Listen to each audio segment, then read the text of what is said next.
While expecting, she was kicked out during a storm because of a lie his mother told. Her husband shouted, "Get out of this house! You are a sick wife!"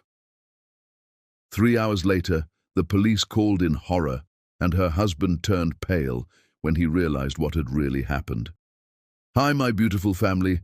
Welcome back to Mr. Peter Stories, your own family story channel. Heavenly God, today we bow our hearts before you with deep gratitude and trembling love. Please place your divine hands over every woman in this family. Cover her with honor, protect her dignity, and strengthen her spirit in ways no hardship can ever break. She carries the weight of homes, the silence of pain, the patience of love, and the courage no one sees. Yet she still rises every day with grace.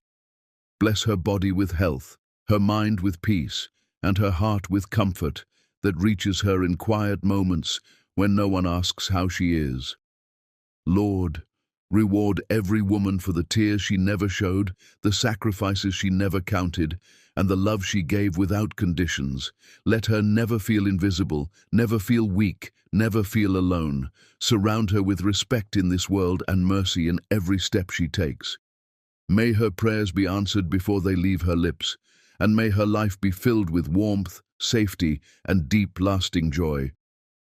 My beautiful family, this channel exists because of love, faith, and respect, especially for the women who stand as the backbone of every home and every story we tell here. Stay with me, feel this prayer, and let this space remain a place of honor, healing, and togetherness. If your heart is true, like the video. If your love is real, right, I am with Mr. Peter. Let's start with love. The thunder started just as Judy Fraser-Reed finished folding the last of the tiny white onesies.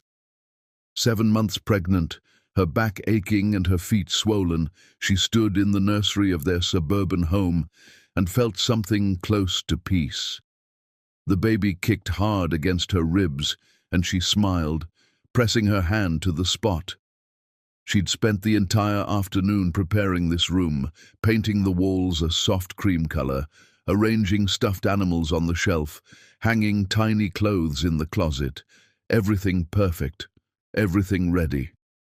"Your daddy is going to love you so much," she whispered to her belly, running her fingers over the smooth fabric of a miniature dress. "We both will. We're going to be so happy." The front door slammed downstairs with enough force to rattle the windows and send her heart jumping into her throat. Judy's smile disappeared instantly. That wasn't how Gianni usually came home.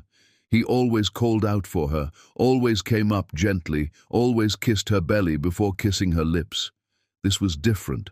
This was wrong.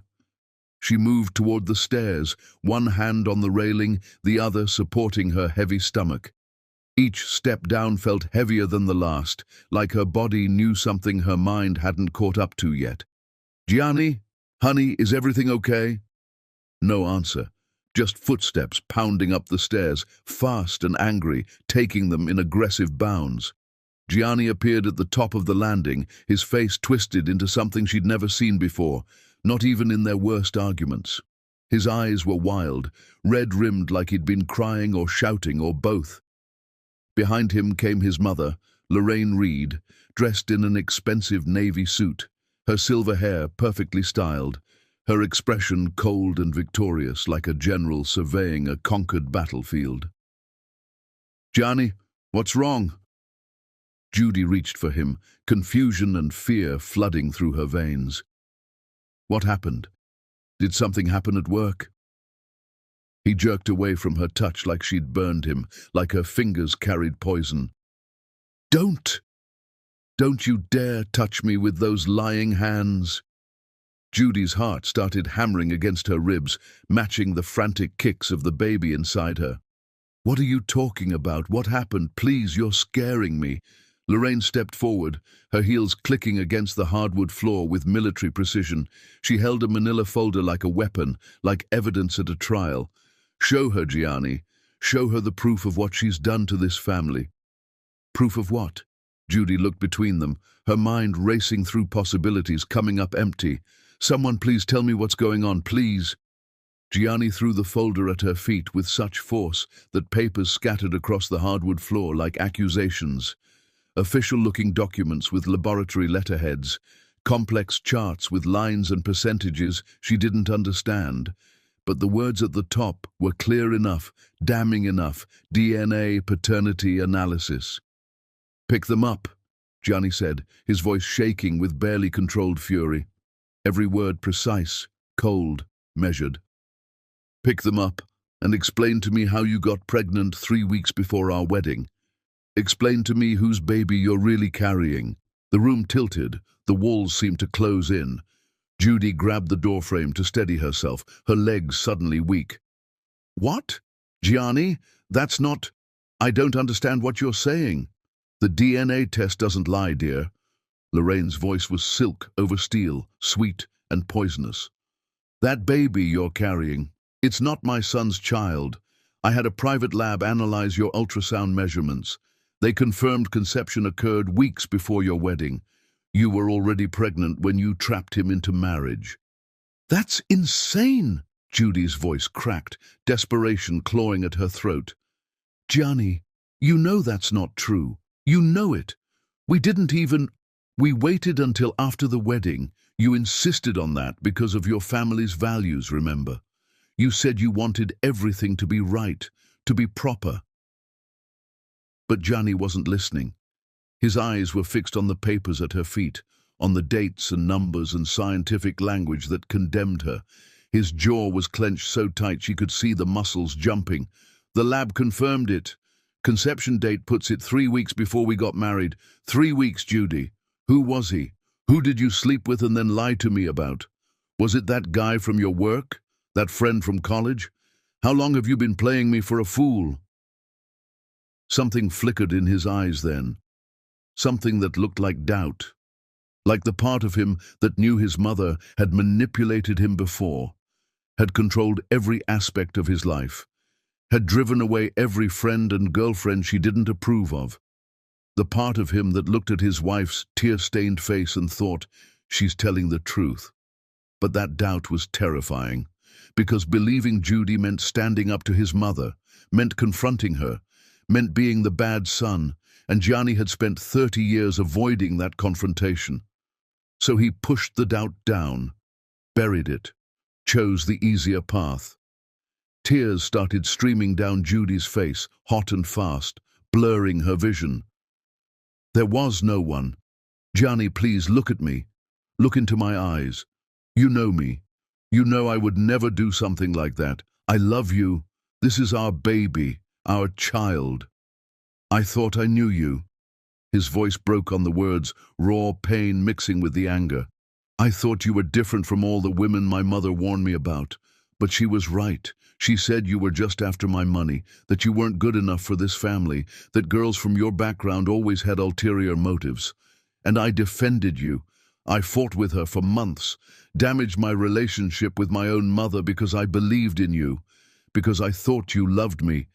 Lorraine placed a hand on her son's shoulder, her face arranged in a mask of false sympathy, theatrical concern. "I'm sorry you had to find out this way, darling, I truly am. But better now than after the bastard is born and you're legally responsible for another man's mistake." "Don't call my baby that." Judy stepped forward, protective fury overriding her fear, her hands instinctively cradling her belly. "Gianni, listen to me, please. I don't know what those papers say, but they're wrong. They have to be wrong. Someone made a mistake at the lab, or they mixed up samples or something. This is your baby, our baby. I have never been with anyone else. Not before you, not during our marriage, never."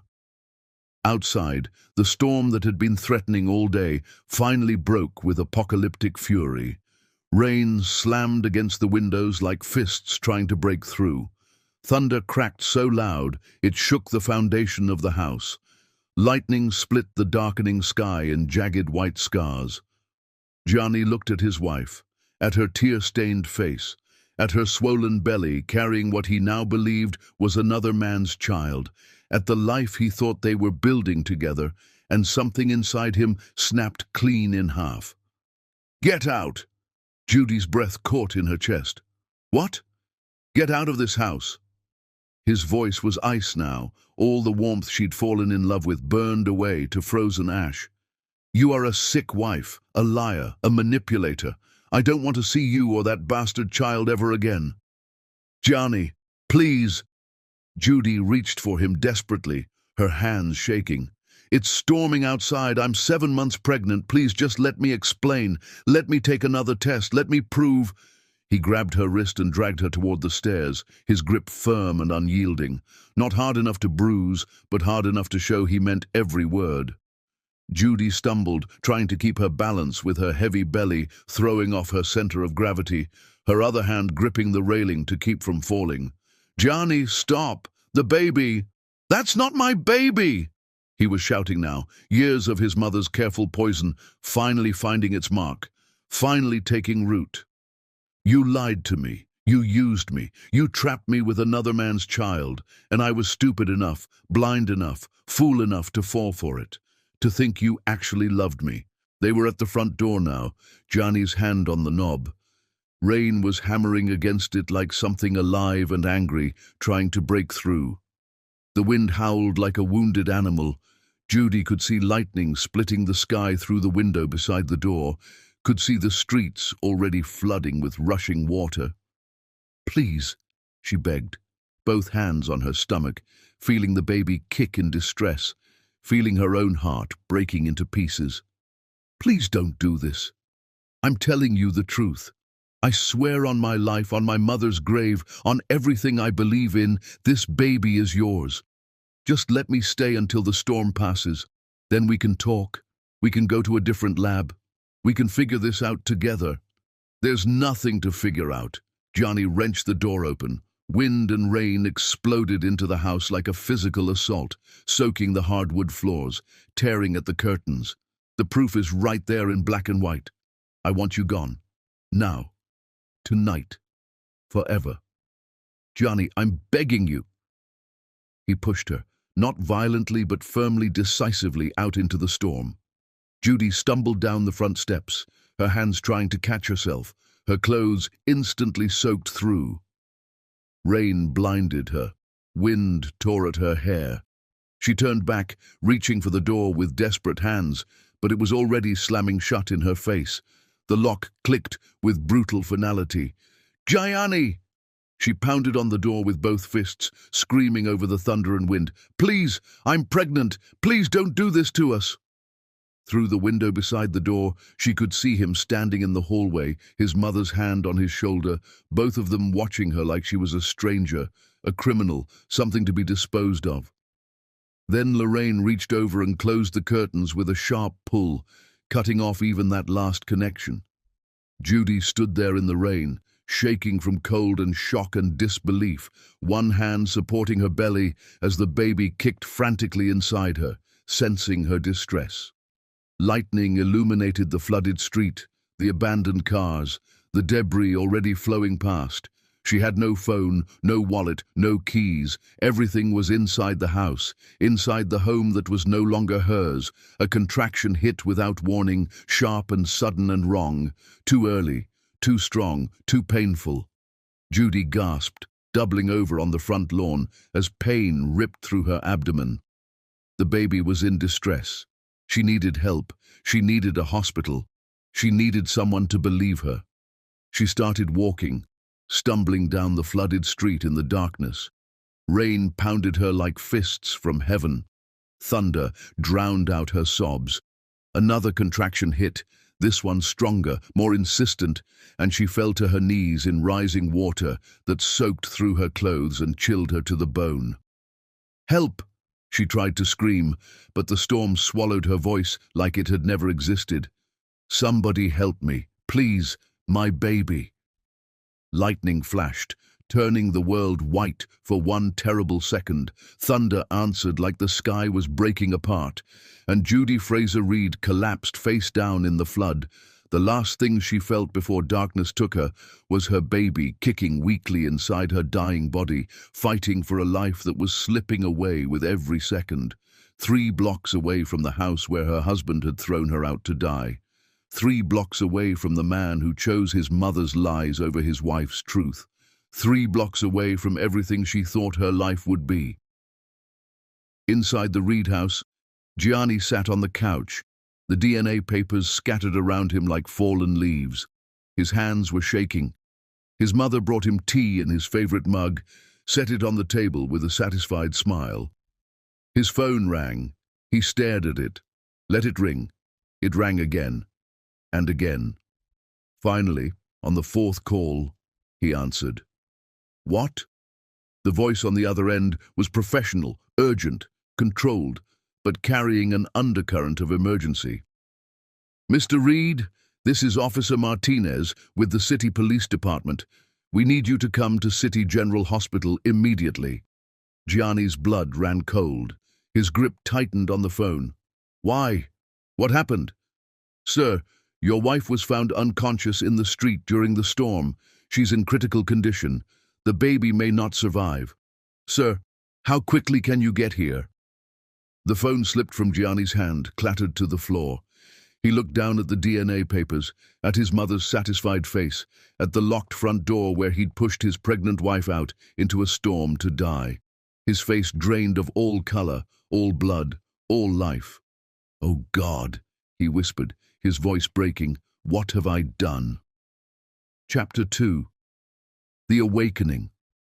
The machines were the first thing Judy heard when consciousness dragged her back from the void.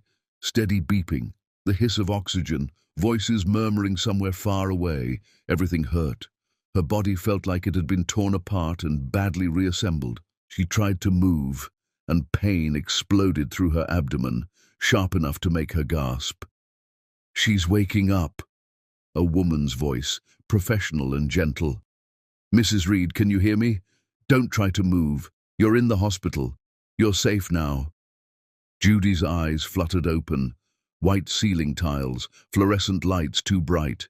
A nurse leaning over her, adjusting something on the IV pole. The smell of antiseptic and bleach. Hospital. She was in a hospital. Why was she in a hospital? Then memory crashed back like a second storm. The DNA papers, Gianni's rage, the door slamming, the rain, the pain, the darkness swallowing her whole. My baby. The words came out as a croak, her throat raw like she'd been screaming. Where's my baby? The nurse's face softened. Your daughter is in the neonatal intensive care unit. She's fighting hard. The doctors are doing everything they can. Daughter. She had a daughter. Judy tried to sit up, tubes and wires pulling at her arms. I need to see her. I need to see my baby. Not yet. The nurse pressed her gently back down. You've been unconscious for 4 days. Your body went through severe trauma, hypothermia, premature labor, internal bleeding. You almost died, Mrs. Reed. 4 days. She'd been gone from the world for 4 days. 4 days her baby had been fighting alone. 4 days since Gianni threw her into that storm. Where's my husband? The question came automatically, trained response from a life that no longer existed. Did he? Is he here? The nurse's expression changed. Something uncomfortable flickered across her face. She busied herself with checking the monitors, wouldn't meet Judy's eyes. Let me get your doctor. He'll explain everything. But Judy already knew. The silence told her everything. The way the nurse avoided her gaze told her everything. Gianni hadn't come. He'd thrown her out to die, and he hadn't even called to see if she survived. The doctor came, explained her injuries in clinical terms, ruptured membranes, emergency cesarean, massive blood loss. Her daughter, tiny and premature, fighting for every breath in the NICU. They'd named her baby girl Reed in the system since Judy had been unconscious. Can I name her? Judy's voice was hollow. Can I name my own daughter? Of course. The doctor squeezed her hand. What would you like to call her? Judy thought of the storm, of the darkness, of hitting the ground and thinking she'd never see light again. She thought of surviving what should have killed them both. Zara. Her name is Zara. It meant princess in Arabic. blooming flower in Hebrew, light in Slavic languages, all the things Judy wanted her daughter to be, all the things Judy would make sure she became. Over the next few days, nurses wheeled Judy down to the NICU whenever her body could handle the journey. Zara was so small, barely the size of Judy's forearm, connected to more machines than seemed possible. But she was alive. She was breathing. She was here. And so was someone else. The man appeared in Judy's hospital room on the 5th morning, holding flowers. Sunflowers, bright and hopeful, completely incongruous with her situation. He was tall, broad-shouldered, with kind eyes and hands that looked like they'd built things, fixed things, created things. "You don't know me," he said, his voice quiet and careful, like he was trying not to startle a wounded animal. "My name is Ben Oliver. I'm the one who found you in the street during the storm." Judy stared at him. This stranger, this man who'd saved her life when her own husband left her to die. "You pulled me out of the water." "Yes." He set the flowers on the table, kept his distance, respectful of her space. "I was driving home from work, saw you fall, got you to the hospital as fast as I could. You saved my life."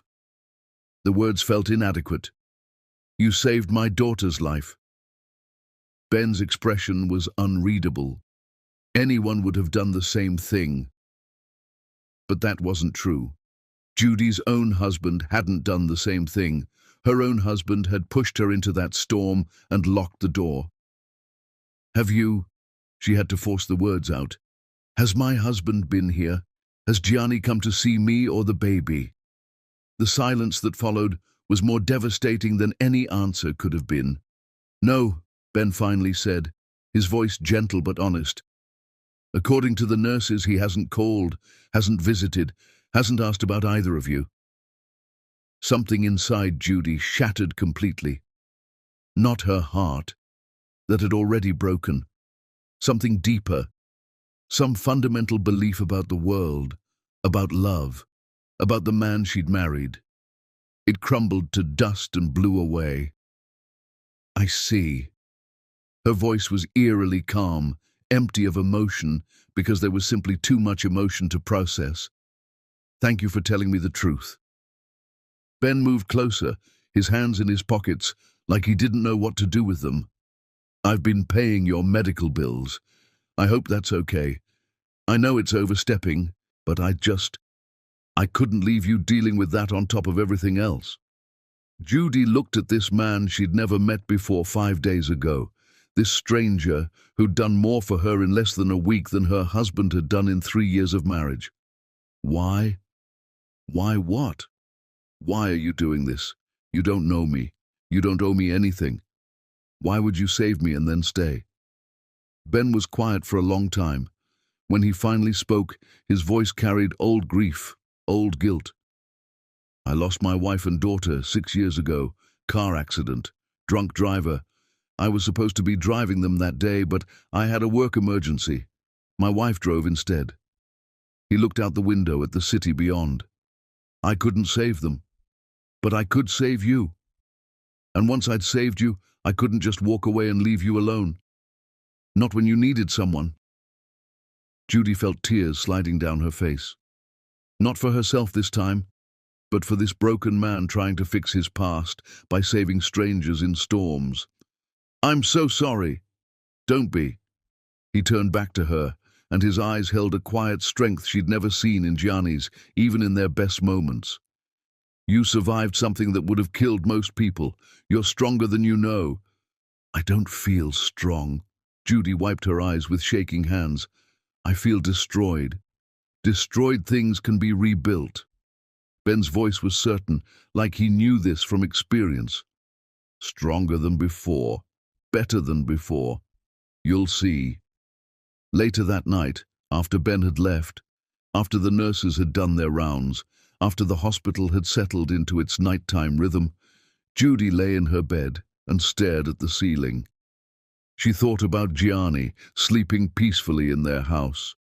She thought about Lorraine's satisfied smile, She thought about the DNA papers that were lies, all lies, but had cost her everything anyway. And she thought about her daughter fighting for her life 3 floors down, this tiny warrior who'd survived a storm and refused to give up. Judy placed both hands on her empty, aching belly, where Zara had been growing just days ago. She spoke quietly, a promise to the darkness, to the machines, to the child who couldn't hear her, but would know this truth eventually. Your father threw us away like garbage. He chose lies over truth, his mother over his wife, cruelty over compassion. But we survived. We're still here. And I swear on everything I have left, we will rise from this. We will become so strong, so successful, so powerful, that he will spend the rest of his life knowing what he destroyed. We will be queens, baby girl. Queens who bowed to no one and needed no one. Do you hear me? We will be queens. The machines beeped their steady rhythm. The hospital hummed its nighttime song. And somewhere in the NICU, Zara kicked her tiny feet and kept breathing, kept fighting, kept surviving, because that's what queens do. Chapter 3. The Guest House. 3 weeks later, Judy stood in the hospital parking lot holding Zara in her arms and had nowhere to go. The doctors had finally cleared them both for discharge. Zara was still fragile, still needed careful monitoring, but she was strong enough to leave. They'd survived the hardest part. Now came everything else. "Do you have someone to pick you up?" the discharge nurse had asked, clipboard in hand, going through the final paperwork. Judy had lied, said yes, said someone was coming.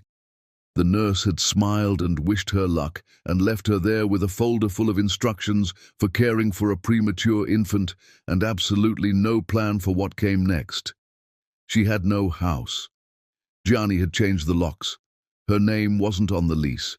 She'd checked the bank account from a borrowed phone and found it empty, closed, her access revoked. She had no car, no money, no family. Her parents were dead. Her friends had all been Gianni's friends first. She had nothing except the hospital gown she was still wearing under a donated jacket and the tiny, fragile daughter in her arms. "We'll figure it out," she whispered to Zara, who was sleeping peacefully, unaware that her mother was one step away from being homeless.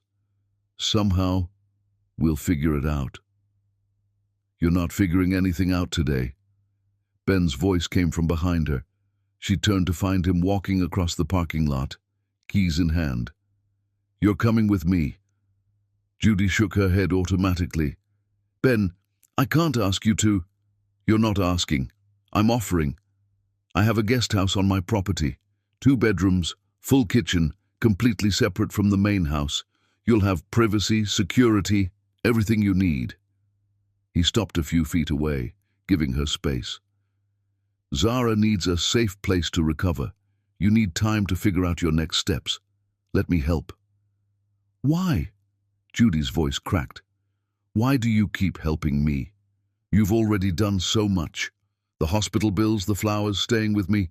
You don't owe me anything. You don't even know me." Ben looked at the baby in her arms, at this tiny life that had fought so hard to stay in the world. "Because nobody should go through what you're going through alone. Because I have the means to help, and it would be wrong not to. Because—" He stopped, seemed to struggle with words.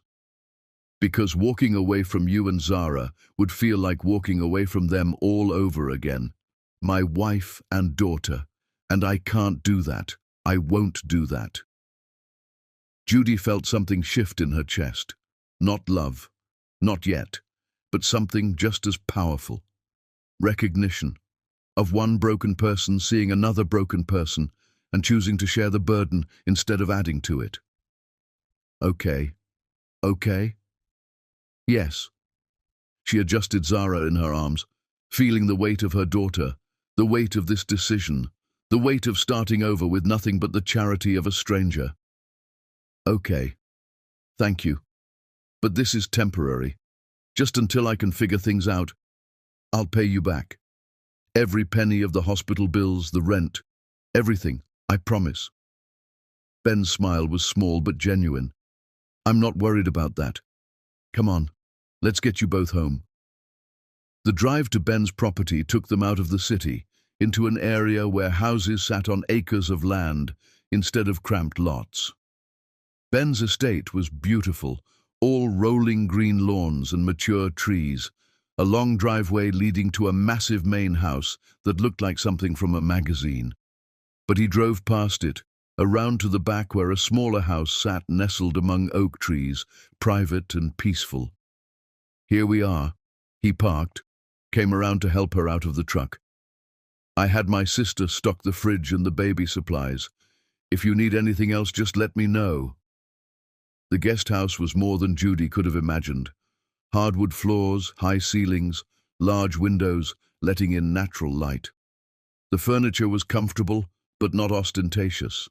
One bedroom had been set up as a nursery, complete with a crib, changing table, rocking chair, everything Judy had lost when Gianni threw her out. Ben, this is too much. Judy walked through the rooms, Zara still asleep in her arms. This is too generous. I can't accept this. You already did. He stood in the doorway, hands in his pockets, that quiet strength radiating from him. Listen, I know you don't like taking charity. I get that. But right now you need help. Accepting help isn't weakness. It's survival. And Zara needs you to survive. He was right. Judy looked down at her daughter's tiny face, at the delicate features and rosebud mouth. Zara needed her strong, capable, focused. Zara needed her alive. Pride was a luxury she couldn't afford. Thank you. The words felt inadequate for what he was giving her. Truly, thank you. You're welcome. Ben moved toward the door. I'll let you settle in. I'm in the main house if you need anything. Anytime, day or night.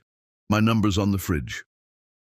After he left, Judy spent an hour just walking through the guest house, touching the furniture, checking the cabinets. Everything she could possibly need was there. Dishes, towels, food, baby supplies. Someone had thought of everything. Ben's sister, he'd said. A woman Judy had never met had spent time preparing this space for a stranger. She put Zara down in the crib, watched her daughter sleep for a long time. The baby was so small, so fragile, but already Judy could see strength in her, the way her little fists clenched, the determined set of her mouth even in sleep. She was a fighter. We're going to be okay, Judy whispered, stroking Zara's soft hair. I don't know how yet, but we're going to be okay. That night, after feeding Zara and getting her back to sleep, Judy stood at the window of the guest house and looked across the lawn at Ben's main house. The lights were on in what looked like the kitchen. She could see his silhouette moving around, alone in that massive space. On impulse, she walked over to the main house, knocked softly on the back door. Ben answered, surprise crossing his face. Is everything okay? Does Zara need something? No, everything's fine. Judy wrapped her arms around herself against the cool night air. I wanted to thank you properly, face to face. What you're doing for us, it's more than kindness. It's giving us a chance to survive, to rebuild. I won't forget that. Ben leaned against the doorframe, and for the first time since she'd met him, he looked tired, bone-deep tired, like he'd been carrying weight for a very long time. Can I tell you something? Of course. When I lost my wife and daughter, I lost myself too. I kept working, kept building my company, kept going through the motions, but inside I was empty. I blame myself for not being there, for letting them drive without me that day. I've spent 6 years punishing myself. He looked past her, at the guest house, at the life he was helping her rebuild. Helping you? Helping Zara? It's the first time in 6 years that I've felt like maybe I'm not completely useless, like maybe I can still do some good in this world. Judy felt tears sting her eyes. You're not useless. You're the opposite of useless. You're the reason we're alive. And you're the reason I remember why being alive matters. His voice was quiet, honest. So thank you too. They stood there in the doorway for a long moment, two broken people holding each other up with words and presence, and shared understanding of what it meant to lose everything and somehow keep breathing. Finally, Judy stepped back. "Good night, Ben." "Good night, Judy." She walked back to the guest house, back to her sleeping daughter, back to the life she was going to build from absolute zero. Through the window, she saw Ben's silhouette in his kitchen, and she noticed something she hadn't before. He sat down at the table and picked up a framed photograph, held it gently like it was made of glass. His wife and daughter, the family he'd lost, the grief he carried. Judy turned away, giving him privacy for his pain. She understood now. Ben wasn't saving her. They were saving each other. The next morning she woke to find grocery bags on her doorstep. Fresh fruit, vegetables, coffee, all the things new mothers need. No note, no fanfare, just quiet care from a man who understood that sometimes the best help is the kind that doesn't ask for acknowledgement. Judy brought the bags inside, fed Zara, and made herself coffee. Then she sat at the kitchen table with a notebook and pen and started making a plan. She had no money, no job, no prospects. But she had time. She had determination. She had a daughter who needed her to be strong. And she had a stranger who'd become something more than a stranger, who'd given her the gift of space to heal and time to plan and safety to dream. It was more than enough to start with. It was everything. Chapter 4. Rising from ashes. 6 months crawled by in the guest house, each day blending into the next with the rhythm of new motherhood. Zara grew stronger, her tiny lungs finally catching up to where they should be. She smiled now, laughed, reached for things with chubby hands. Judy watched her daughter transform from a fragile preemie into a thriving baby and felt something she'd thought was dead begin to stir inside her. Hope. But hope didn't pay bills. Hope didn't build futures. Judy needed something more concrete than hope. She'd spent Zara's nap times researching, planning, teaching herself. YouTube became her university. She learned about jewelry making, about design, about the intersection of art and commerce. Her mother had made jewelry as a hobby, back before the cancer took her. Judy remembered watching her work, the way silver could be coaxed into beautiful shapes, the way stones could catch light and hold it. She started with wire and cheap beads from a craft store. Ben had slipped her cash one morning, left it on the doorstep with the groceries. No note, no expectation of repayment, just quiet generosity. Judy had tried to refuse, but Ben had already gone to work, so she used it to buy tools and materials and possibility. Her first pieces were rough, amateur, exactly what you'd expect from someone learning a craft from internet videos, but she kept practicing, kept improving. And slowly, something began to emerge. A style, a voice. Her jewelry wasn't delicate and pretty like her mother's had been. It was bold, fierce, sharp-edged. Broken chains reformed into crowns, storm clouds rendered in oxidized silver, phoenix designs rising from scattered stones, jewelry for women who'd survived something, for women who'd been broken and rebuilt themselves stronger. She named her brand Fraser Luxe, her maiden name, her new identity, no trace of Reed left in her. Ben noticed her work one morning when he stopped by with coffee. He'd made it a habit, bringing her coffee every few days, staying for a few minutes to check on them, never intrusive, never demanding, just present. "These are incredible," he said, picking up one of her necklaces, a silver piece with a cracked gemstone at the center, the cracks filled with gold. "This is real art." Judy felt heat rise to her face. "They're just practice pieces. I'm still learning." "These are better than practice." Ben turned the necklace over in his hands, studying it with the eye of someone who understood craftsmanship. "Do you have a website? Are you selling these?" "Not yet. I was going to set something up eventually, but I need more inventory first, and better photos and—" "Let me help." Ben set the necklace down carefully. "I know people. Corporate wives who are always looking for unique pieces. Let me show them your work. No pressure, just some initial interest. Judy wanted to refuse, wanted to prove she could do this herself, but pride was still a luxury she couldn't afford. And Zara needed diapers and formula and a mother who could provide. Okay, thank you. Within a week, Ben had shown her pieces to 3 of his business associates' wives.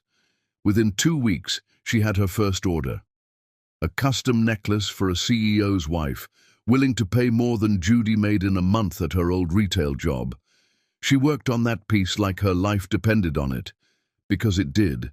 She sketched designs for days before settling on the right one. A serpent coiled around a sword, delicate and deadly at once. She worked while Zara napped, while Zara played, sometimes through the night when insomnia and anxiety wouldn't let her sleep anyway. When she delivered the finished piece, the woman's face lit up. "This is extraordinary. Do you have a card? I need to tell everyone about you." Judy didn't have cards, didn't have a website, didn't have any of the things a real business needed.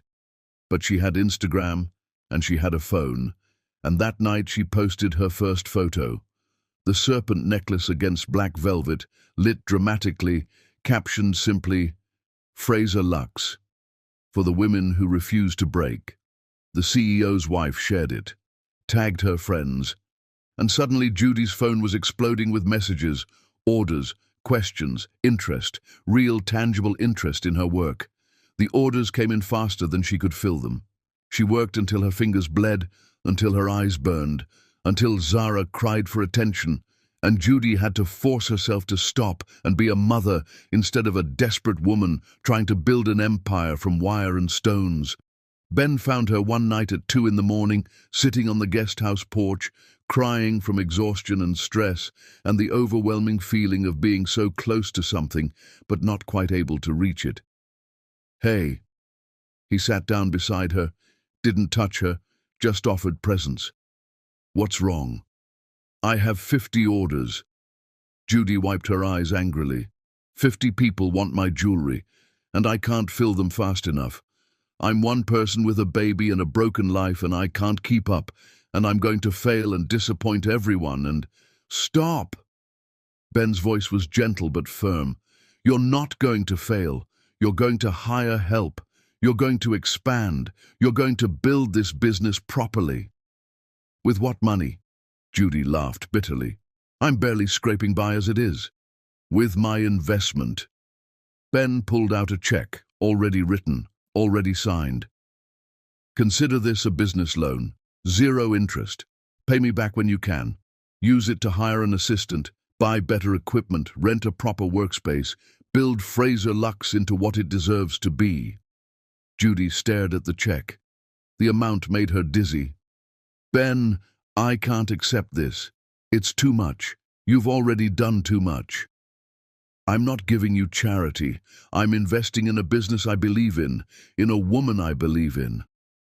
He pressed the check into her hand. "You're going to pay me back with interest, even though I don't want it, because you're going to be successful. I can see it." That night, Judy laid awake staring at the check, thinking about Ben's quiet faith in her, thinking about the orders piling up, thinking about the woman she used to be and the woman she was becoming. In the morning, she deposited the check, hired 2 artisans to help with production, bought professional equipment, rented a small studio space downtown. Fraser Lux stopped being a dream and started being real. And then the divorce papers arrived.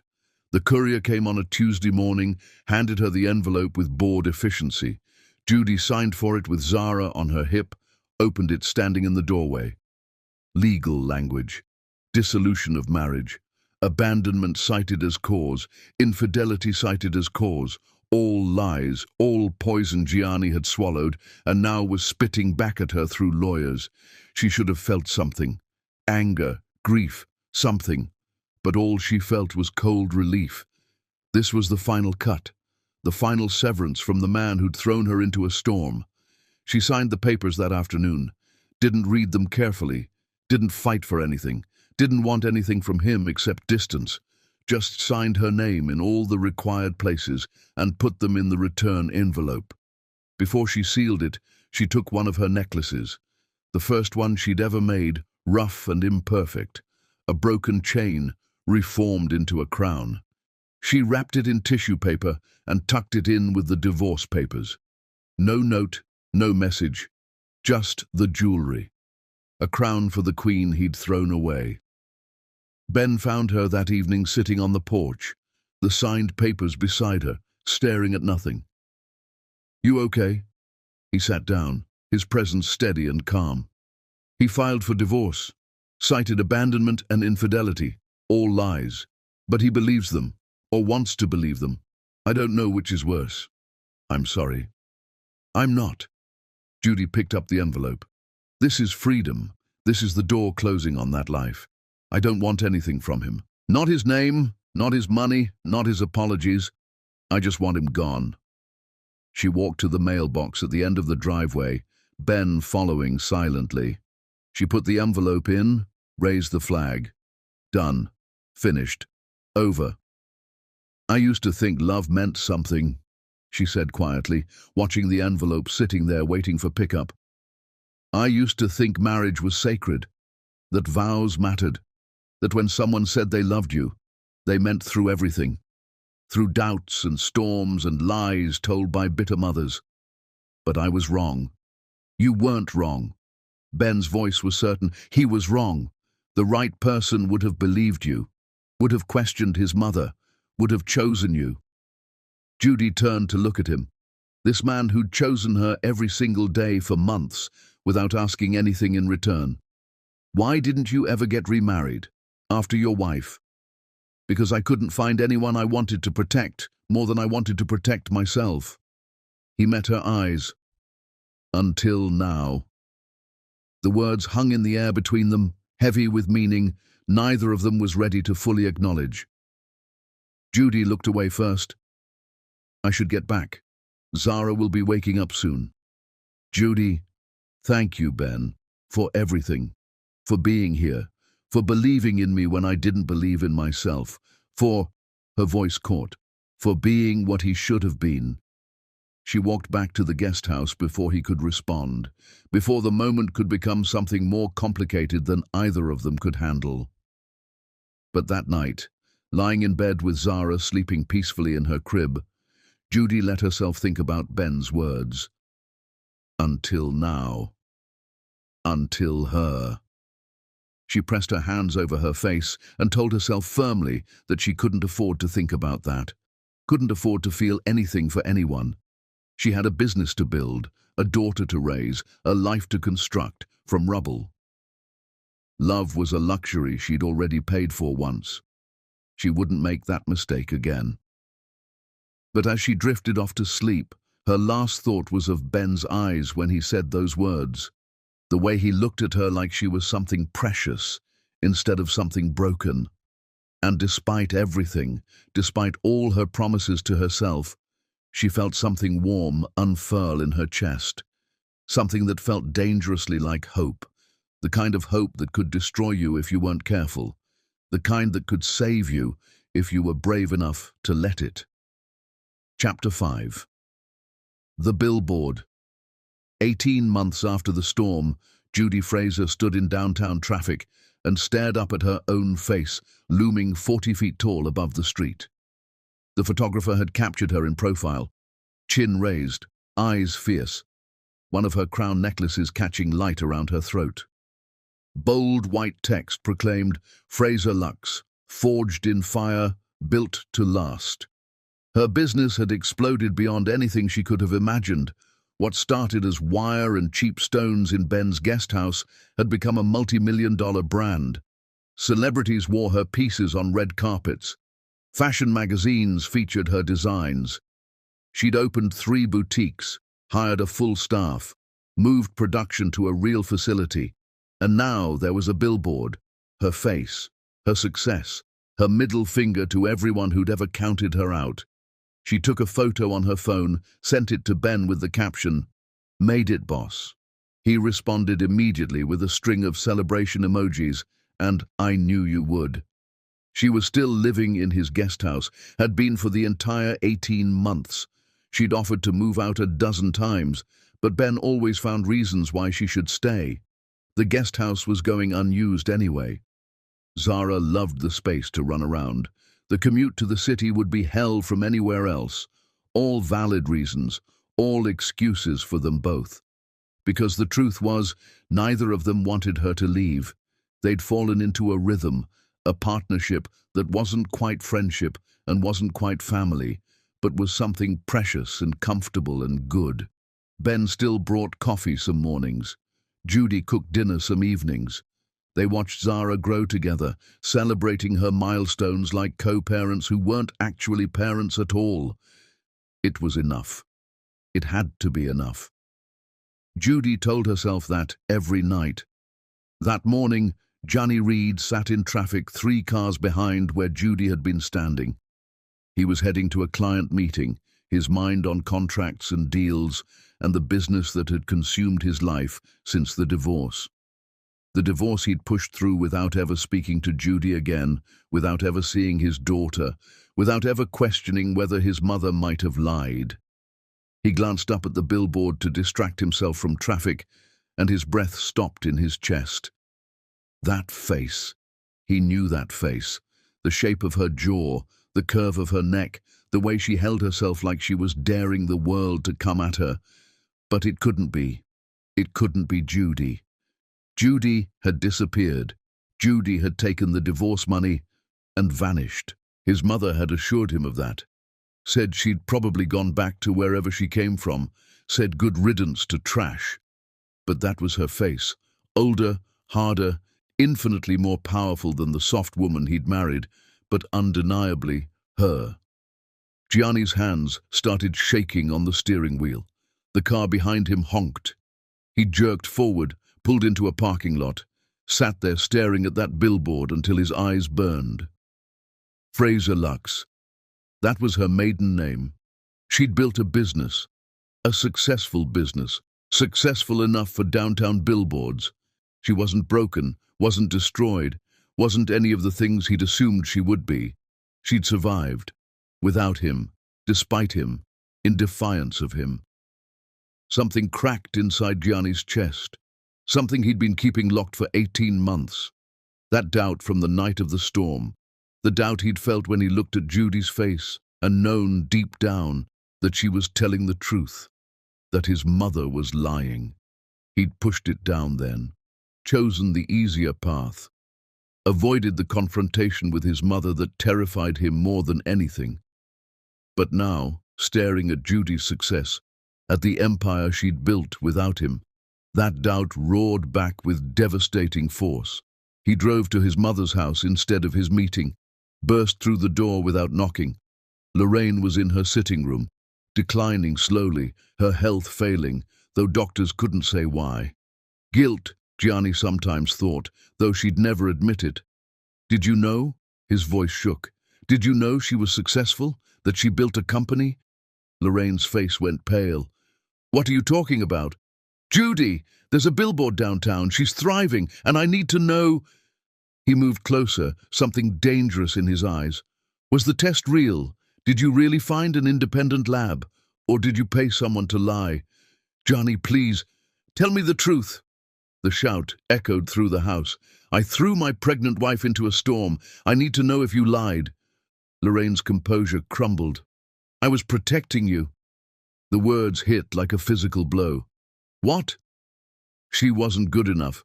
No connections, no family, no money. I found a lab technician who needed cash.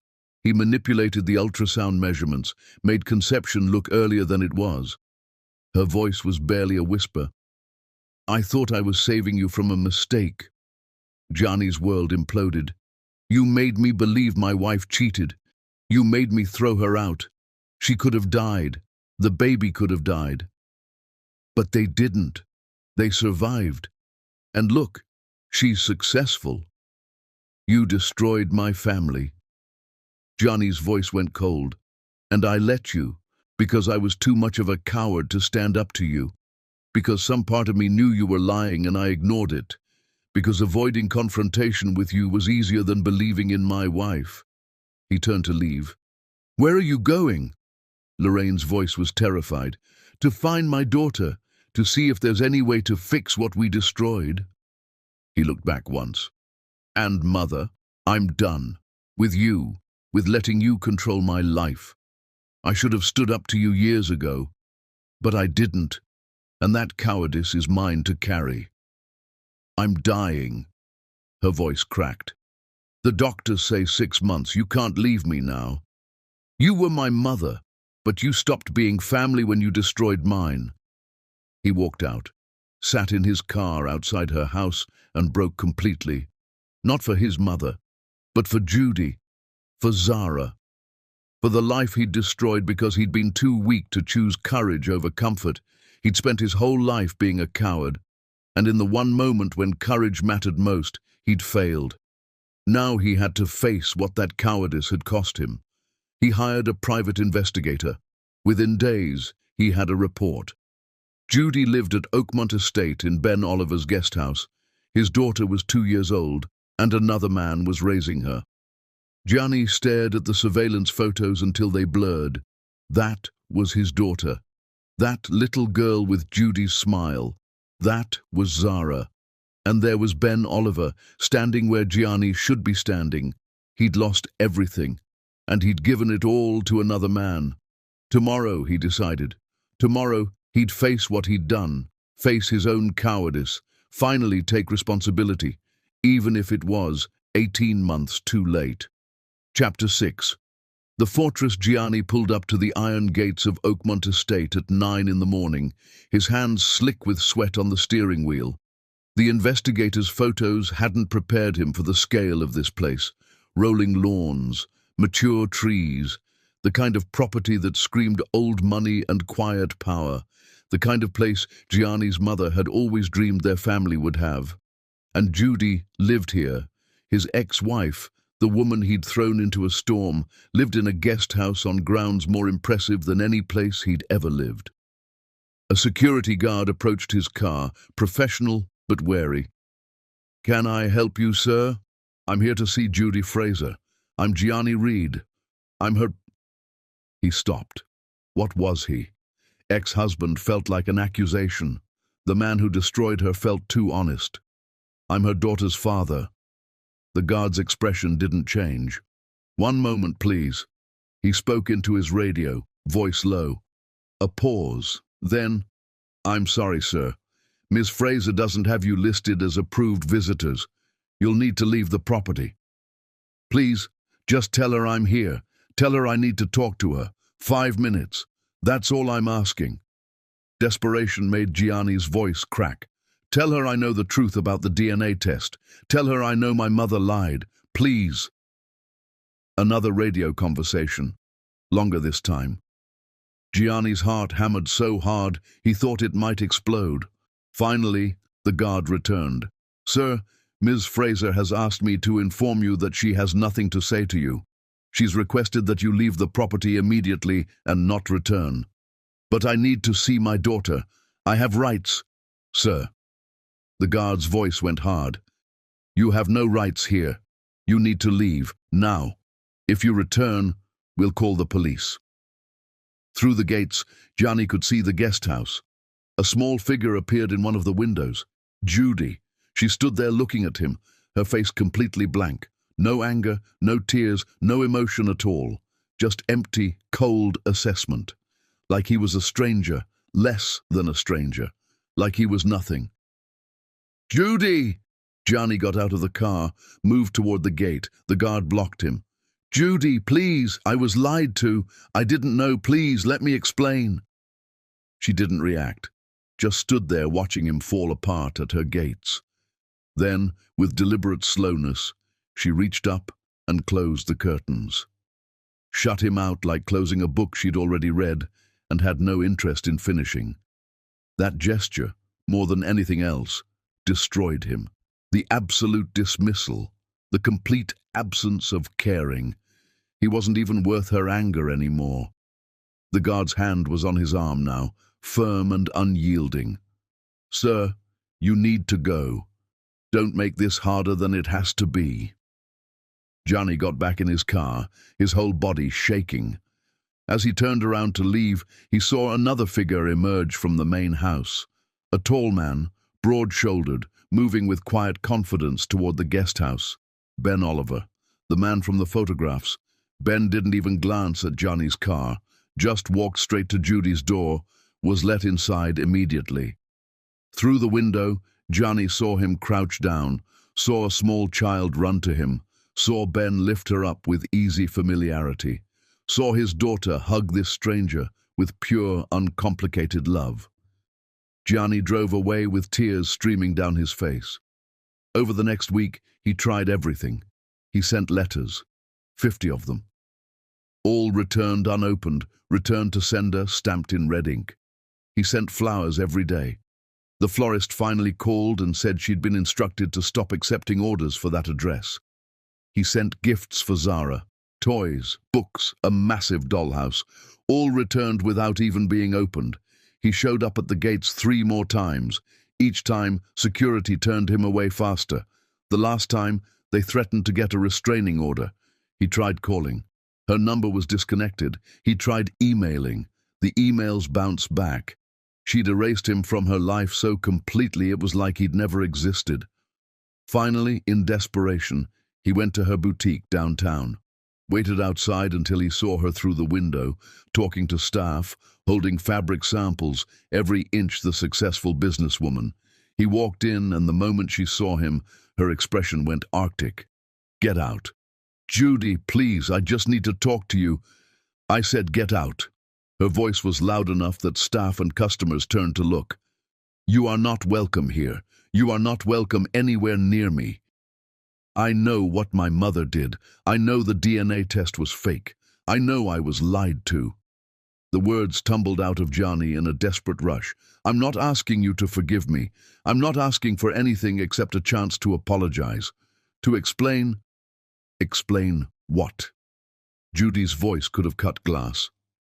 "Explain that you believed the worst of me without a single question. Explain that you threw your pregnant wife into a storm and locked the door.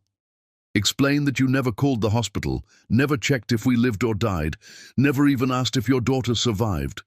I thought she wasn't mine. I thought you'd betrayed me, and I told you I hadn't. I begged you to believe me. I was standing in the rain, 7 months pregnant, bleeding and dying, and you locked the door." Her voice broke on the last word. The entire boutique had gone silent. "You chose your mother over me. You chose lies over truth. You chose cruelty over love. Those were your choices, Gianni, not hers. Yours." I know, and I'm sorry. I'm so sorry." Gianni felt tears streaming down his face, didn't care who saw. Please let me meet my daughter. Let me try to make this right." "Your daughter?" Judy laughed, and the sound was bitter as poison. "You have no daughter. You threw her away before she was born. Ben Oliver has spent 2 years being her father, feeding her, playing with her, reading to her every night. He's the one she calls for when she's scared. He's the one she trusts. You're just the man whose DNA she shares. That doesn't make you her father. I want to fix this. I want to be in her life. Then you should have wanted that 2 years ago when it mattered."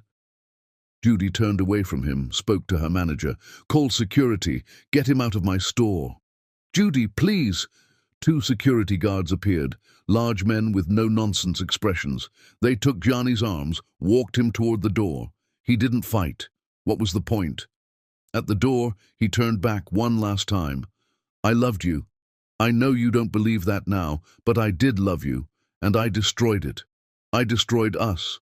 And I have to live with that for the rest of my life." Judy met his eyes across the boutique. Her voice, when she spoke, was quiet enough that only he could hear. "Good. I hope it destroys you the way you tried to destroy me. The difference is, I survived. I rose. I became something powerful. And you? You'll spend the rest of your life knowing you had everything and threw it away because you were too weak to believe in the woman you claimed to love." The guards pushed him out onto the sidewalk. Through the boutique window, Gianni watched Judy turn back to her staff, her customers, her empire. Watched her compose herself and move on like he'd never been there at all. He sat in his car for an hour, shaking. Then he called his lawyer. "I want to file for custody of my daughter." The lawyer sighed. "Mr. Reed, we've been through this. You abandoned them, filed for divorce, citing infidelity, never attempted contact, never paid child support. You have no grounds. The infidelity was a lie. My mother faked the DNA test. I have proof." "That may be true, but it doesn't change the fact that you abandoned them for 2 years. No judge is going to look favorably on that. I have rights as the biological father." "Technically, yes. But Mr. Reed, I strongly advise against this. You'll look terrible.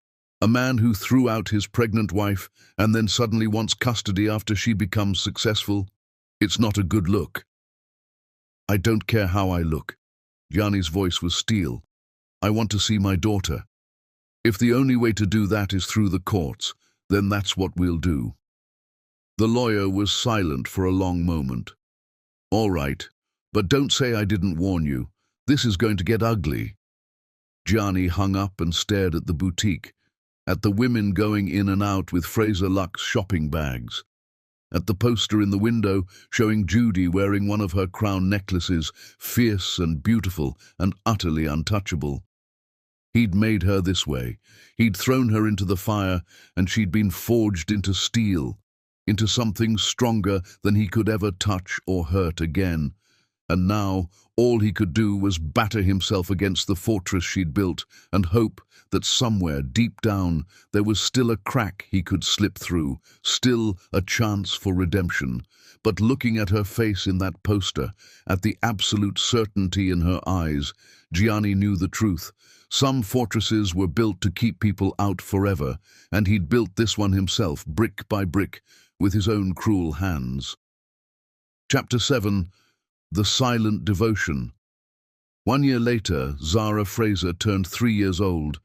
Judy threw her a party in the backyard of the guest house, complete with a bouncy castle, face painting, and a princess cake 3 tiers high. 20 children from Zara's preschool ran screaming through the yard, while their parents watched from chairs under the oak trees, sipping wine and making small talk. Ben stood at the grill, flipping burgers with the ease of someone who'd done this before, who'd practiced fatherhood with his own daughter before tragedy took her away. Zara clung to his leg, her face painted like a butterfly, shouting instructions. "Uncle Ben, make mine with no tomatoes." "I know, Princess, I remember." He ruffled her dark curls. "No tomatoes, extra pickles, cut into triangles." "You're the bestest." Zara hugged his leg tighter, then ran off to join her friends. Judy watched from the porch, her heart doing something complicated in her chest. Over the past 3 years, she'd watched Ben become the father Zara needed without ever asking for the title. He'd taught her to tie her shoes, to ride her little tricycle, to be brave when the dark seemed scary. He'd been there for every milestone, every achievement, every tearful night when Zara had a nightmare. He'd been there for Judy, too, through panic attacks when the anniversary of the storm rolled around, through the stress of building Fraser Luxe, through the dark days when she wondered if she'd ever feel whole again. He'd been there with quiet strength and coffee and the kind of support that asked nothing in return. And somewhere along the way, without either of them acknowledging it, they'd become a family. Not a traditional family. They still lived in separate houses. They'd never so much as kissed, but they were together in all the ways that mattered. Partners, co-parents in everything but name. 2 broken people who'd found a way to be less broken together. Ben's sister Maya appeared beside Judy, wine glass in hand. "You're staring at him again." "I'm not staring." "You're absolutely staring. And he's been staring at you all morning. You two are ridiculous." Maya took a sip of wine. "Just tell him how you feel already. Put the poor man out of his misery." "I don't feel anything." The lie tasted bitter. "We're friends, roommates, co-parents." "You're in love with him." Maya's voice was matter-of-fact. "You've been in love with him for at least a year." And he's been in love with you since he pulled you out of that flood. But you're both too damaged and too scared to do anything about it. Judy's throat went tight. I can't. Maya, I can't risk it. What if it doesn't work? What if we try and it ruins everything?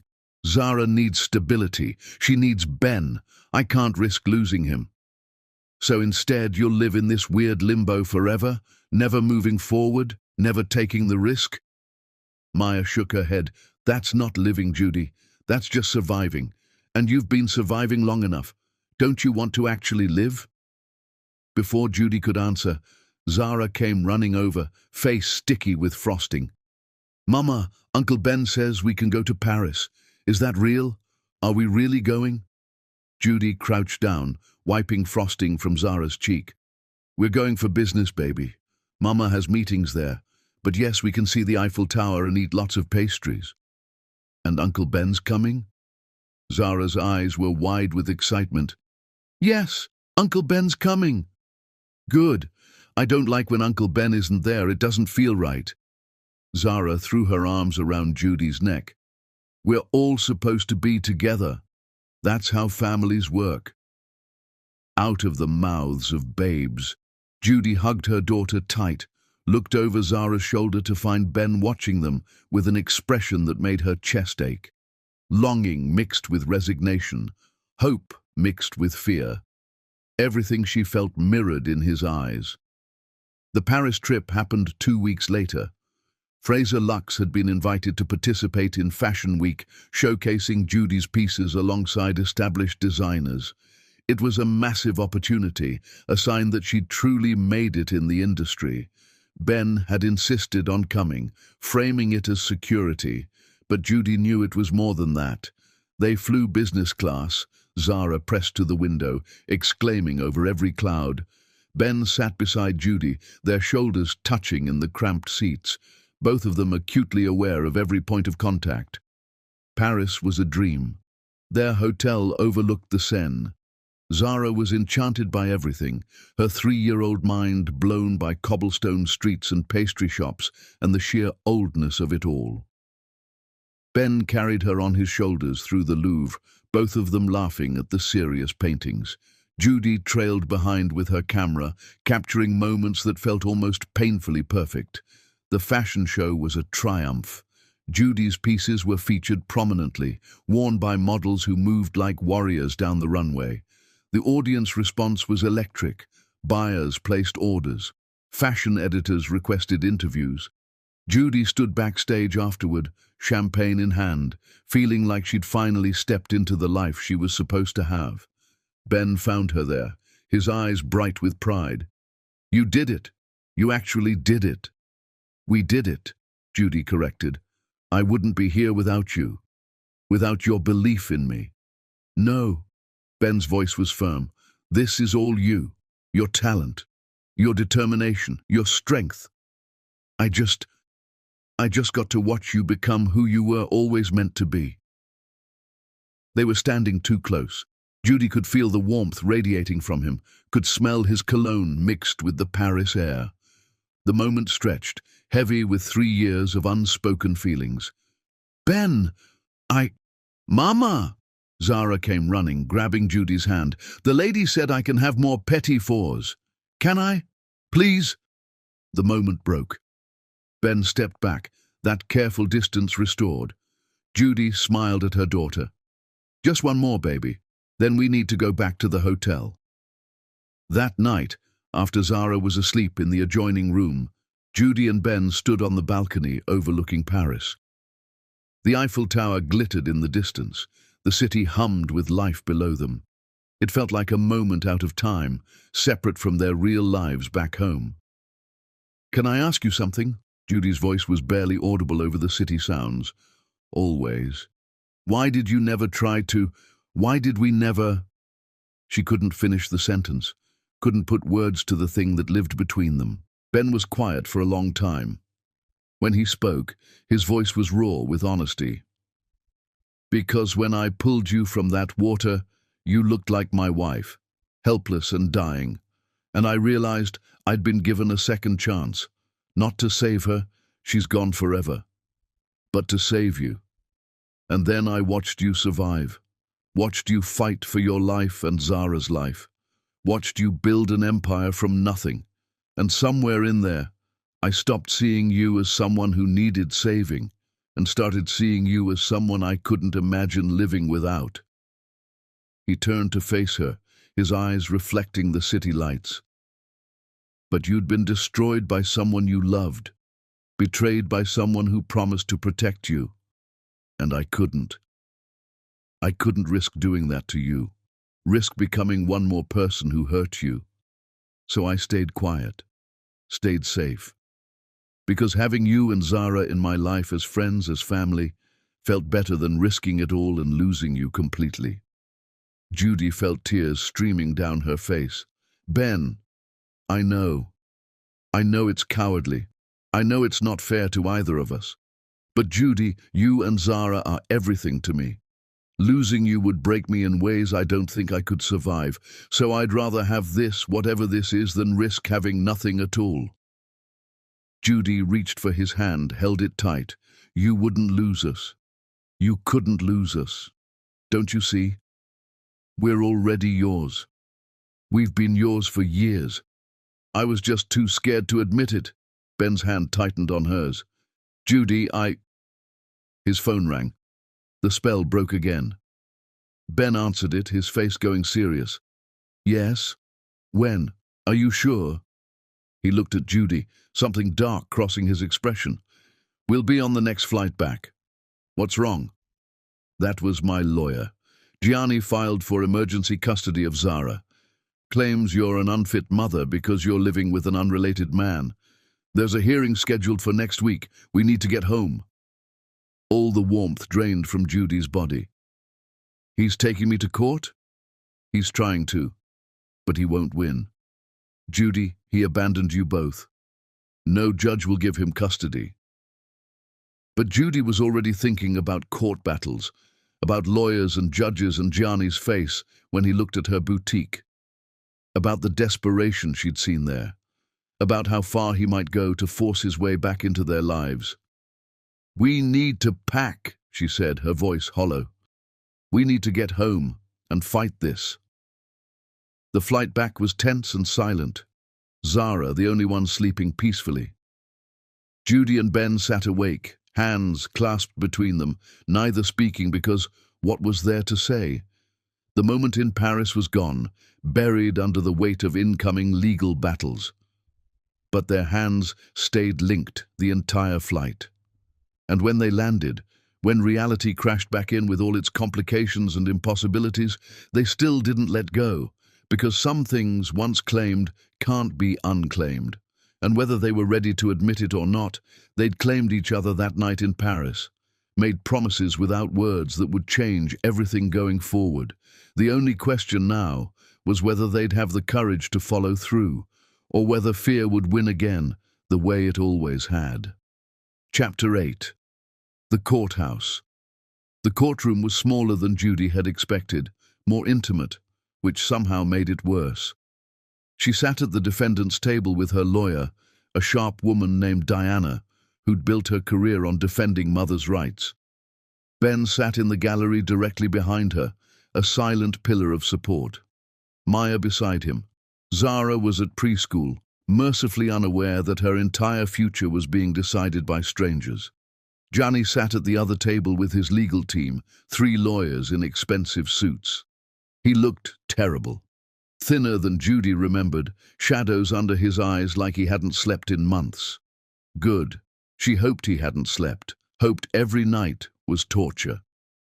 The judge entered, a woman in her 60s with steel grey hair and an expression that suggested she'd seen every dirty trick in the book. Let's begin. Mr. Reed, you're petitioning for emergency custody of a child you've had no contact with for 3 years. Walk me through your reasoning. Gianni's lead lawyer stood, confident and polished. Your Honor, my client was deceived. His mother provided false DNA evidence, suggesting the child wasn't his. The moment he discovered the truth, he attempted to establish a relationship with his daughter. However, Miss Fraser has denied all contact, despite Mr. Reed's biological rights as the father. And the storm? The judge's voice was sharp. The part where he threw a 7-month pregnant woman out of his house during a severe weather event? My client was operating under false information, Your Honor. He believed he'd been betrayed. His actions, while regrettable, were the result of manipulation by his late mother. His actions nearly killed his wife and child. Diana stood, her voice cutting.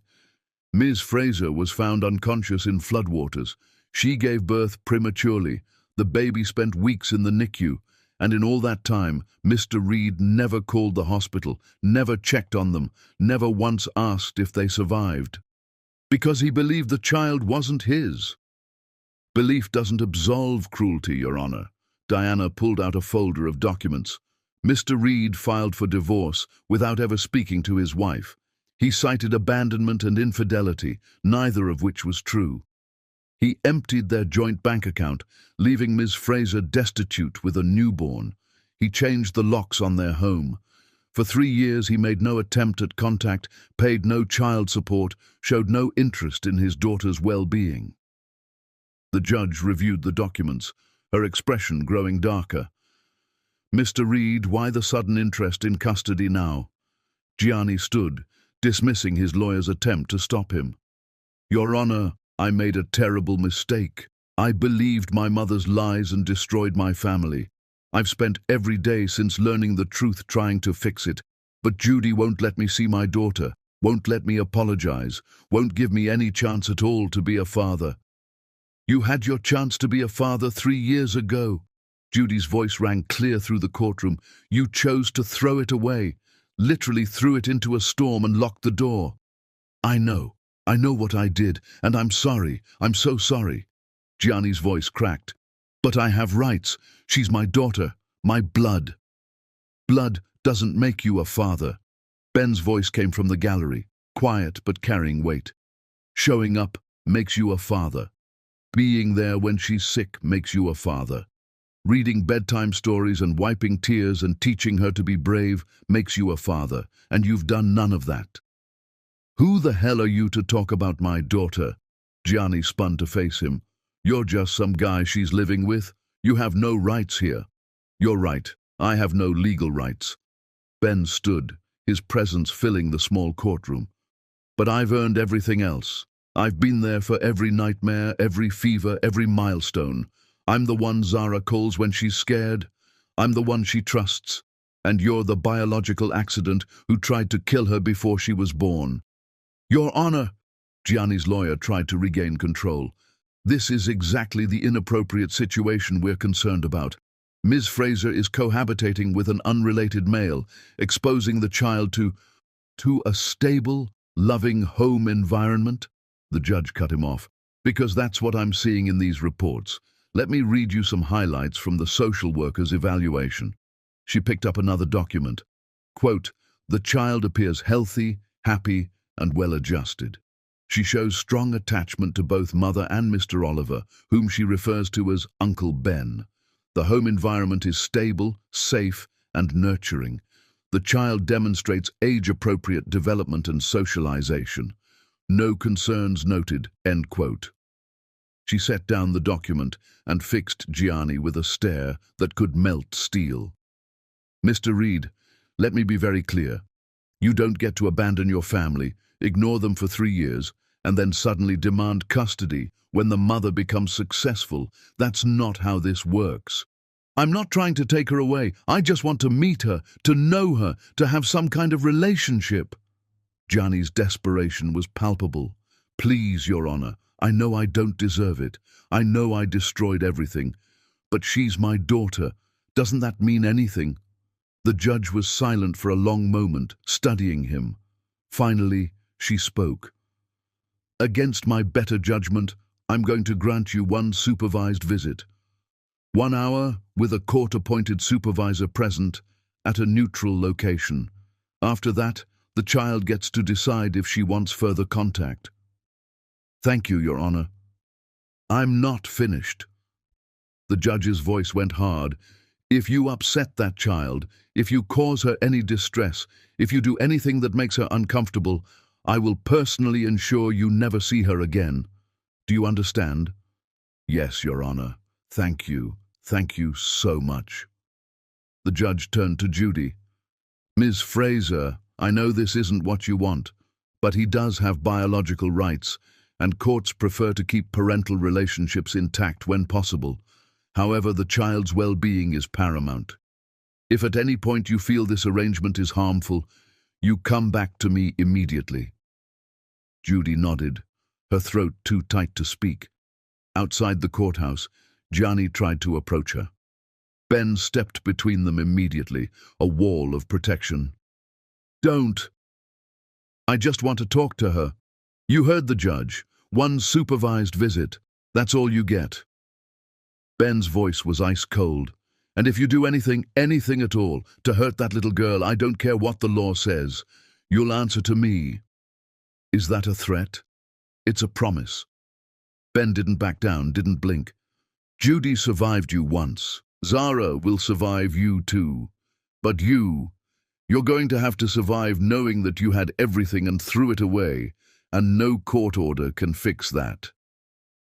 Gianni watched them walk away, Ben's hand on Judy's back, guiding her toward the car. He stood there in the courthouse parking lot, victory hollow in his mouth. He'd gotten his visitation, 1 hour with the daughter he'd never met. But watching Judy and Ben move together, watching the way she leaned into him, watching the unity they projected, Gianni knew the truth. He'd won the battle in court, but he'd lost the war 3 years ago when he locked that door, and no amount of legal maneuvering would ever change that simple, devastating fact. Chapter 9. 1 hour. The supervised visit was scheduled at a family counseling center, neutral territory with cheerful walls and toys scattered across a carpeted playroom.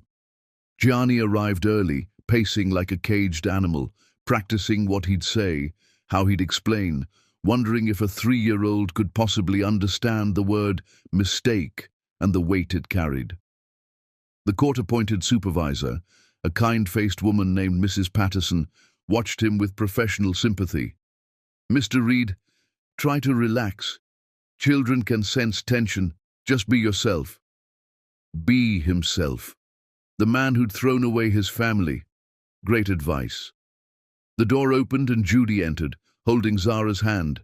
Ben was behind them, his presence a clear message. I'm here. I'm watching. I'm ready to intervene. Gianni's breath caught when he saw Zara properly for the first time. She was beautiful, dark curls like Judy's, but his eyes, his nose, his stubborn chin. She was wearing a yellow dress with butterflies on it, her hair in 2 neat ponytails. She looked at him with open curiosity, no recognition, no connection, just a stranger her mother had brought her to meet. Zara, this is... Judy's voice wavered. She'd rehearsed this. This is Gianni Reed. He's your biological father. What's biological? Zara asked, the question honest and innocent. It means he's the person whose DNA you share. Judy crouched down to Zara's level. But you don't have to call him Daddy or anything special. You can just call him Gianni if you want. Or Mr. Reed. Zara studied Gianni with the brutal honesty of a 3-year-old. Why are you crying? Gianni hadn't realized he was. He wiped his eyes quickly. Because I'm happy to meet you. I've wanted to meet you for a very long time. Mama says you made a very bad mistake. Zara's voice was matter-of-fact, just reporting the information she'd been given. Is that true? Judy winced. Ben's jaw tightened, but Gianni nodded. Yes, I made the worst mistake anyone could make. I hurt your mama when she needed me most, and I missed out on knowing you. Mama says we should forgive mistakes if people are really, really sorry. Zara tilted her head. Are you really, really sorry? More than I could ever explain. Okay. Zara accepted this with the simple logic of childhood. She sat down in the playroom and picked up a doll. Gianni sat nearby, careful not to crowd her. He'd brought gifts, expensive ones, but suddenly they felt hollow. A giant stuffed bear, a designer dress, books she probably couldn't read yet. Zara looked at them politely. "Thank you. Those are very nice." But she didn't touch them, just kept playing with the dolls she'd already had, creating some elaborate story about a princess and a dragon. "Do you want to play together?" Gianni tried to inject warmth into his voice, tried to connect. "Okay." Zara handed him a toy dragon. "You can be the dragon who tries to steal the princess, but then Uncle Ben saves her. That's how the story goes." Uncle Ben? Of course. Maybe the dragon could be nice this time? Maybe he could apologize to the princess? Zara considered this seriously. But why did he try to steal her in the first place? Because he was confused. Someone lied to him and made him think the princess was bad, but she wasn't bad at all. She was good, and the dragon was too stupid to see the truth. That's sad. Zara's little face scrunched up with concern. The dragon should have asked the princess about it instead of just believing the lies. You're absolutely right. He should have. They played for a while, Zara directing the story, Gianni following her lead. But there was no warmth there, no connection. She was polite to him the way she'd be polite to any adult. A teacher, a store clerk, someone her mother told her to be nice to. Halfway through the hour, Zara got up and walked over to where Ben and Judy sat on the other side of the room. She climbed into Ben's lap without asking, curled against his chest like it was home. "Uncle Ben, I'm hungry." "We'll get lunch after this, princess." Ben wrapped his arms around her naturally, the gesture so practiced, it was clearly their normal routine. Gianni watched his daughter nestle into another man's arms and felt his heart shatter all over again. That should be him. That comfort, that trust, that love. That should have been his. "Do you like him?" Zara asked Ben, loud enough for the whole room to hear. "The biological man?" "That's not really my business, sweetheart." Ben's answer was diplomatic. "Your mama says it's important for you to know where you came from. But we don't need him, right?" Zara's voice was small, worried. "We're okay with just us? You and mama and me? We're more than okay." Ben kissed the top of her head. "We're perfect." Zara smiled, satisfied. She stayed in Ben's lap for the rest of the visit, occasionally glancing at Gianni, but showing no interest in returning to play with him. When Mrs. Patterson announced that time was up, Zara hopped down and went directly to Judy, grabbing her hand. "Can we go now?" "Yes, baby." Judy picked her up, balanced her on her hip. "Say goodbye to Mr. Reed." "Bye." Zara waved politely, already mentally moving on. "Thank you for the toys." "Zara, wait." Johnny's voice was desperate. "Can I see you again? Would you like that?" Zara looked at Judy. "Do I have to?" The question was a knife between Johnny's ribs. Judy looked at him with something that might have been pity. "No, baby, you don't have to do anything you don't want to do." "Then I don't want to." Zara's honesty was brutal. "I want to go have lunch with Mama and Uncle Ben. The biological man is nice, but I don't know him." Mrs. Patterson cleared her throat. "Miss Fraser, legally you're required to—" "The child has expressed her preference." Judy's voice was steel wrapped in velvet. "I'm not forcing my daughter to have a relationship she doesn't want. Mr. Reed is welcome to petition the court again when Zara is older and can make a more informed decision. But for now, she's 3 years old and she's choosing her family, which is me and Ben. That's her right." "Judy, please!" Johnny tried one more time. "You had your hour. You had your chance to make a first impression." And Zara decided. Judy's voice held no anger, no bitterness, just finality. "This is what you chose, Gianni, when you locked that door, when you filed for divorce, when you spent 3 years pretending we didn't exist.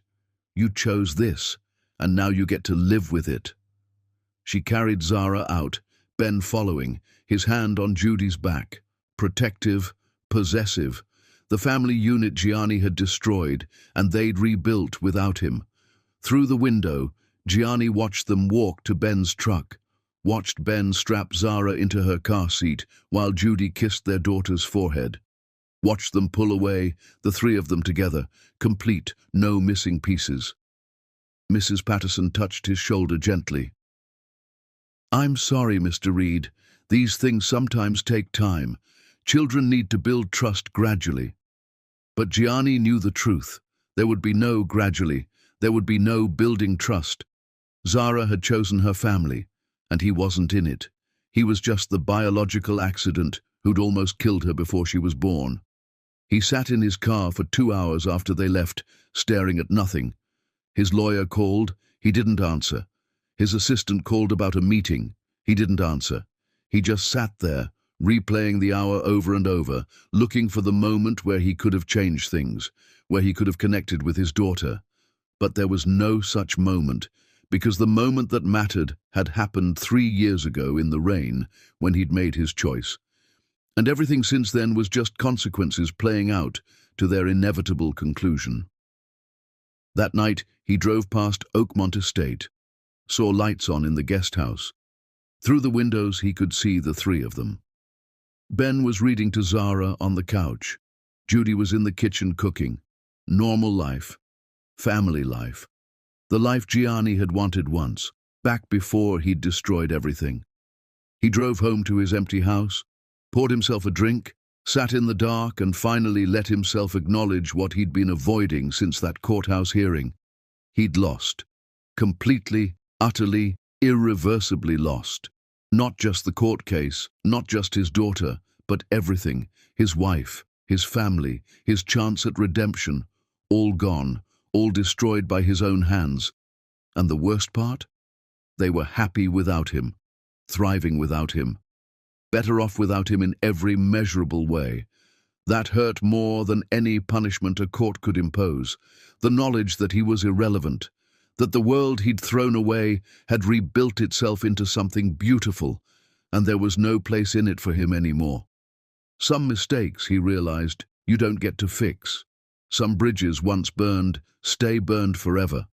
And some fathers are fathers only in biology, never in the ways that actually matter. Chapter 10. The Queen's Choice. Few months after the courthouse visit, Judy stood in her boutique's main office, reviewing designs for next season's collection, when her phone rang with an unknown number. She almost didn't answer. Unknown numbers were usually reporters wanting interviews, or vendors pitching services. But something made her pick up. "Ms. Fraser, this is Pacific Hills Medical Center. We have a Gianni Reed here who's listed you as emergency contact. He's been in an accident." Judy's stomach dropped. "What kind of accident?" "Single car collision. He's stable but requesting to see you. We found your name in his wallet notes." She should have said no. Should have hung up. Should have protected herself and Zara from any more contact with the man who'd tried to destroy them. But instead she heard herself say, "I'll be there in 20 minutes." Ben was at the boutique doing security checks. She found him in the warehouse. "Gianni's in the hospital, car accident. He's asking for me." Ben's expression went carefully neutral. "Do you want me to come with you?" "No. I need to do this alone. But can you pick up Zara from preschool? I don't know how long I'll be." "Of course." He touched her arm gently. "Judy, you don't have to go. You don't owe him anything." "I know. But I need to close this chapter properly. I need to look him in the eye and say what needs to be said. And then I need to walk away and never look back." The hospital smelled like antiseptic and fear. They directed her to Gianni's room on the 4th floor. He was sitting up in bed, arm in a sling, bandage on his forehead, but otherwise appeared unharmed. When he saw her, his eyes filled with tears. "You came. I didn't think you'd come." Judy stood in the doorway, not entering fully. "The hospital said it was serious. I thought you were dying." "Part of me wanted to die." His voice was hollow, but there was something different in it now, something honest. I wasn't paying attention, lost control of the car. Part of me just let it happen, didn't fight to stop it. But then survival instinct kicked in at the last second anyway. You gave up. It wasn't a question. I've been giving up for months, waking up every day knowing what I destroyed, seeing your face on billboards, knowing you're out there thriving and I have no part in it. He looked at her with eyes that held only exhausted truth. I need to tell you something. Something I should have told you 3 years ago. Judy waited, silent. I knew, Judy. Deep down, I knew my mother was lying. The words hung in the air like poison. What? That night when she showed me those papers, there was this moment, this split second where I looked at your face and I knew. I knew you were telling the truth. I knew my mother was manipulating me. She'd done it my whole life. Controlled every friend, every girlfriend, every choice. His voice shook. And you were the one thing I chose without her approval. The one person I loved, despite her objections. And she couldn't stand it. So you threw me away. Judy's voice was ice. I didn't have the courage to stand up to her. I'd spent my whole life doing what she wanted, taking the easy path, avoiding confrontation. And in that moment, it was easier to believe you were lying than to believe my mother was capable of that level of cruelty. He was crying now. I chose cowardice over courage. I chose comfort over truth. Not because I believed her, but because believing her meant I didn't have to fight. Judy walked fully into the room, closed the door. When she spoke, her voice was quiet, but carried the weight of 3 years of survival. You knew I was telling the truth and you threw me out anyway. Yes. You knew that baby was yours and you left us to die. Yes. Not because you were deceived, but because you were weak. Yes. Gianni's voice broke. I was weak. I've been weak my entire life, and you and Zara paid the price for my cowardice. Judy stood there, processing this confession, knowing that he'd doubted, that he'd sensed the truth and chosen to ignore it, that he'd sacrificed her to avoid confronting his mother. Somehow that was worse than if he'd been completely deceived. You want to know what you can do? She leaned against the wall. Sign papers, giving up all parental rights to Zara. Let Ben adopt her properly. Let our daughter have a father who actually shows up. You want me to give her up? Gianni looked devastated. You already gave her up, 3 years ago, when you chose the easy path over the right one. I'm just asking you to make it legal. Judy's voice was steel. She doesn't know you, doesn't want to know you, and I won't force a relationship that causes her confusion and pain. She's my daughter. No, she's Ben's daughter, in every way that matters. You're just a coward whose DNA she unfortunately shares. Judy moved toward the door, done with this conversation. But at the threshold she turned back. I forgive you, Gianni, not because you deserve it, but because holding on to anger about you was taking up space in my heart that belongs to better things. To Zara, to my business, to Ben, to the man who pulled me from the water and then stayed, the man who showed me what courage looks like. You love him. I do. I love him more than I ever loved you, because he's brave where you were cowardly. He's steady where you were weak. He chose me every single day without asking anything in return. Gianni closed his eyes. I hope he knows how lucky he is.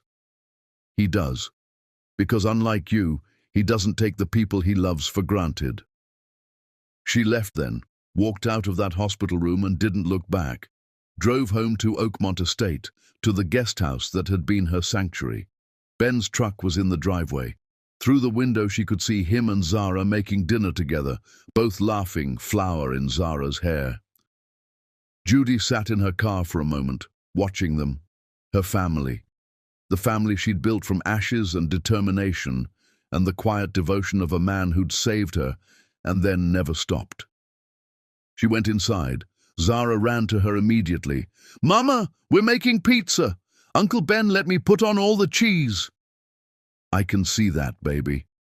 Judy kissed her daughter's flour-dusted head, then looked up to find Ben watching her with quiet concern. How is he? Ben asked carefully. Broken. Finally honest about his cowardice, but broken. Judy moved closer, close enough to feel his warmth. I told him to sign over his parental rights. Let you adopt Zara properly. Ben's eyes widened.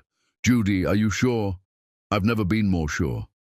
She reached up, touched his face. You're her father in every way that matters, and I want her to have your name. I want us to be official, a real family. Us?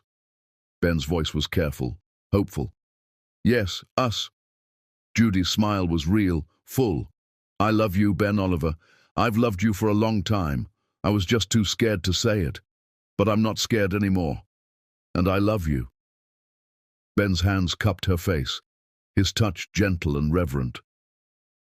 I've loved you since the moment I pulled you from that water. You and Zara are my whole world. They kissed then, finally, after 3 years of careful distance. Kissed like people who'd earned the right to love each other, who'd survived hell and found each other in the aftermath. You, Mama and Uncle Ben are kissing? Zara's voice broke the moment. Does this mean Uncle Ben can be my real daddy now? Judy laughed, Ben laughed, and they pulled Zara into a hug between them. Yes, baby, if you want him to be. I want. Zara threw her arms around both of them. Can I call you Daddy instead of Uncle Ben? You can call me whatever you want, Princess. Ben's voice was thick with emotion. I'd be honored. That night, after Zara was asleep, Ben pulled out a ring. Simple, beautiful, honest. I bought this a year ago. Been carrying it around, too scared to use it, but if you're ready, I'm asking. He opened the box. Judy Fraser, will you marry me? Judy looked at the ring, at Ben's hopeful face, at the life they'd built together. Yes. He slipped the ring on her finger and kissed her again, slower, deeper, full of promise. 6 months later, they married in the backyard. Zara was flower girl, throwing petals everywhere, and in a courthouse across town, papers were filed terminating Gianni Reed's rights and granting adoption to Ben Oliver. Zara Fraser became Zara Oliver, Judy Fraser became Judy Oliver, and the guest house became their first home as a married family. Fraser Lux continued to grow. They raised Zara and later 2 more children. They built a life full of love and the kind of happiness that comes from surviving hell and choosing to build heaven anyway. And Gianni Reed, he signed the papers, disappeared from their lives. The last Judy heard, through Maya, he'd moved across the country and started volunteering at a men's shelter, teaching classes on recognizing manipulation, helping other men learn to stand up to toxic family dynamics. It wasn't redemption. Nothing could fix what he'd broken, but it was growth. The slow process of learning courage when he'd spent a lifetime choosing comfort. But that was his story now. His journey. Judy's story was here. With Ben, with Zara, with the empire she'd built and the family she'd chosen. On their 5th wedding anniversary, Ben surprised her with a private exhibition. Every piece she'd ever created displayed like art. The centerpiece was that first rough necklace, the broken chain reformed into a crown. Gianni had mailed it back years ago with a note. You were always a queen. I was just too blind to see it, and too much of a coward to stand beside you. She'd kept it, not as a reminder of pain, but as proof of transformation. At the exhibition, surrounded by friends and family and the life she'd built, Judy stood with Ben's arm around her waist and Zara holding her hand. Their 2 younger children, Miles and Sophia, ran through the gallery with chaotic energy. You did it, Ben whispered. You took a storm and turned it into an empire. Judy looked around at everything she'd built. We did it. You gave me the courage to survive, and then you gave me the courage to thrive. No. Ben turned her to face him. I gave you safety. You gave yourself everything else. You're the bravest person I know." And somewhere across the country, Johnny Reed lived with his choices, with the knowledge that he'd held heaven and thrown it into a storm, with the emptiness of knowing his daughter called another man daddy and was better off for it. But he also lived with something else, the slow, painful process of learning courage, of standing up to manipulation, of helping others find strength when he'd lost his own for so long. It wasn't redemption, but it was growth. The small, daily choice to be less of a coward than he'd been the day before. And maybe that was enough. Not enough to fix the past, but enough to make the future slightly less terrible. But that was his story, his responsibility. Judy's story was here, in this gallery, with this family, with this man who'd been brave enough to save her and brave enough to love her. She was a queen, not because of what had been done to her, but because of what she'd done with it, because she'd refused to stay broken, because she'd chosen to rise. And queens don't look back at the ashes. They're too busy building kingdoms.